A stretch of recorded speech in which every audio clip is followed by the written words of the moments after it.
கண்ணான கண்ணு கொண்டாடி வரும் வேளையில்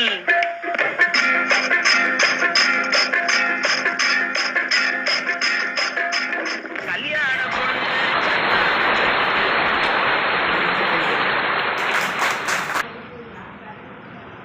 அனைவருக்கும் வணக்கம். நற்றமிழுக்கும் நான் போற்றும் தமிழுக்கும் பொற்றாமறையான் கவி ஏந்த தமிழுக்கும் நற்றமிழ் புலவர் நக்கீரனார் திருமுருகனை பற்றி பாடிய திருமுருகாற்றுப்படை தமிழுக்கும் உலக பொதுமறையாம் திருக்குறள் தந்த ஐயன் திரு வள்ளுவருக்கும் அமைதியாக அமர்ந்து கொண்டு நாம் பேசுவதை கவனித்துக் கொண்டு உங்கள் திருமண அமைப்புக்கு நான் வாழ்த்துறை வழங்கி நிறைய திருமணங்களை நடத்த ஏற்பாடு செய்கிறேன் என்று வாழ்த்து கூறிக்கொண்டிருக்கின்ற அன்னை தமிழுக்கும் கடவுளாகிய பிரம்மக்களாகிய உங்களுக்கும் தென்னிந்திய திருமண அமைப்பாளர் சங்கத்து உறுப்பினர் அனைவருக்கும் என் முதற்க நன்றி கலந்த வணக்கத்தை தெரிவித்துக் கொள்கின்றேன். நீங்கள் ஏன் பிரம்மா, நீங்கள் ஏன் கடவுள்? கடவுள் அமைத்து வைத்த மேடை இணைக்கும் கல்யாண மாலை. இன்னார்க்கு இன்னார் என்று இறைவன் எழுதி வைத்தானே அன்று என்று பாடல் எழுதினார். இன்னாருக்கு இன்னார் என்று எழுதி வைத்தவர்கள் நீங்கள். அதனால்தான் நீங்கள் பிரம்மாக்கள், அதனாலேதான் நீங்கள் கடவுள்கள். மனைவி அமைவதெல்லாம் இறைவன் கொடுத்த வரம். ஒரு ஆடவனுக்கு மனைவியை படைக்கின்ற இறைவனாக இருக்கின்றீர்கள். அதனாலே தான் உங்களுக்கு இந்த பாராட்டுக்கள். தென்னிந்திய திருமண அமைப்பாளர் சங்கம் என்று தெரிந்து கொண்டாலே நீங்கள் முதல் தென்னக, அதாவது தெற்கு மாவட்டம் என்று அறிந்து கொண்டீர்கள். தெற்கு மாவட்டம் என்றால் கோவை மாவட்டத்தை சேர்ந்ததாக இருக்கும். அந்த கோவை மாவட்டத்திலே நாம் முதலிலே இங்கே நாடுகள், குலங்கள், கோத்திரங்கள் எல்லாம் இருக்கிறது. அது நாடு என்னென்ன என்பதை நீங்கள் முதலில் தெரிந்து கொள்ள வேண்டும்.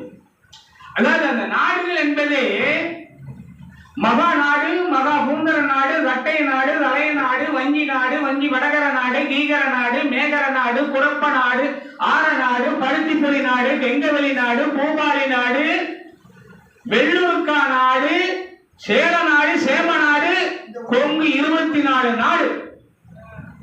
இந்த நாட்டில் வாழ்கிற ஈரோடு உட்பட, ஈரோடு உள்ளதான் வருகிறது. ஈரோடு, கோயம்புத்தூர், திருப்பூர் எல்லாமே எதுக்குள்ள அடங்குது.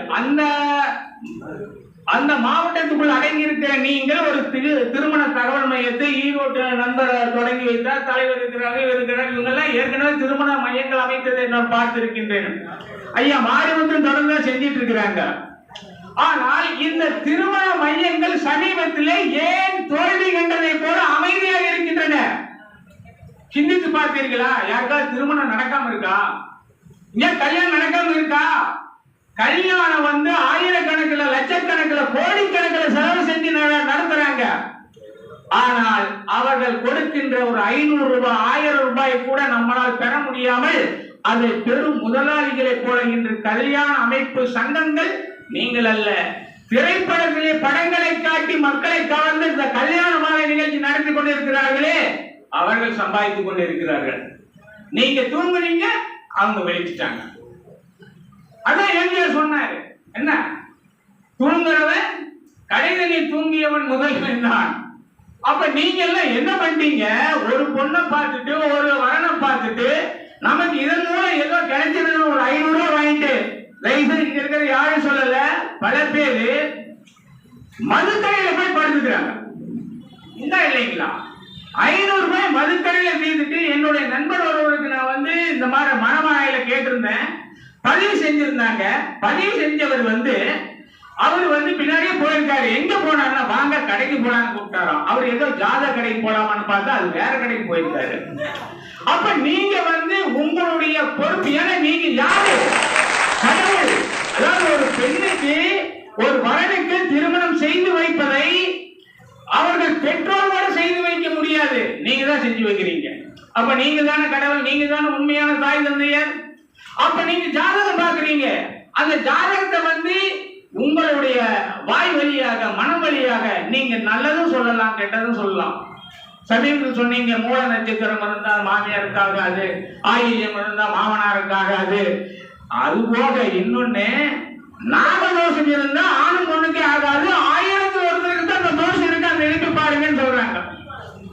இப்ப ஜோசியத்தில் இதெல்லாம் வருதுன்னா அதை தீர்க்க முடியாது, உங்களால தீர்க்க முடியாது. ஏன்னா ஜோதிடம் என்பது பழங்காலத்து கலை, அது நம்மளுடைய திருமண நிகழ்ச்சியில பந்தத்தோடு வந்திருக்குது, அதை மாற்ற முடியாது. ஆனால் நீங்கள் உண்மையான வரனை, ஐயா சொன்னது போல உண்மையான வரனை கண்டுபிடிக்கணும். அவருக்கு பணமே இருக்காது, திருப்பூர்ல கம்பெனி வேலை செஞ்சிட்டு இருப்பாரு, அங்க சொல்லுவாரு நான் திருப்பூர்ல ஜவுளி கடை வச்சிருக்கிறேன்.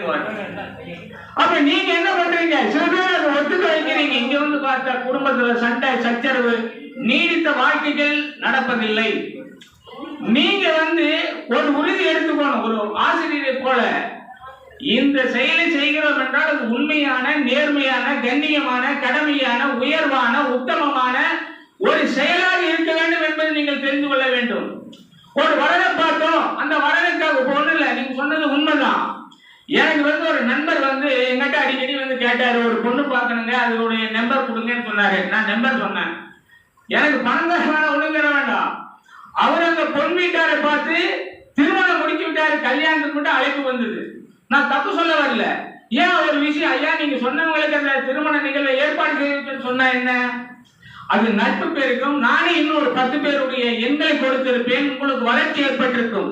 அது அவர் சொன்னது போல உங்களுக்குள் ஒரு ஒற்றுமை வர வேண்டும், ஒருவருக்கொருவர் கலந்து பேசிக் கொள்ள வேண்டும், உங்களுக்குள்ள எண்களை பதிவு செய்து கொள்ள வேண்டும், மணமக்களை புரிந்து கொள்ள வேண்டும். பெற்றோருக்கு ஆதாரமாக மட்டும் பேசாமல் அந்த உண்மையான ஆணித்தரமான கருத்துக்களை தான் நீங்கள் மற்றவர்கள் சொல்ல வேண்டும். இப்ப எத்தனை திருமணங்கள் ஐயா சொன்னது போல விவாகரத்துல போய் முடிஞ்சிருக்குது. அதுக்கு நீங்களா பொறுப்பு? ஜாதகமா பொறுப்பு? கிடையவே கிடையாது. மனித வாழ்க்கையில்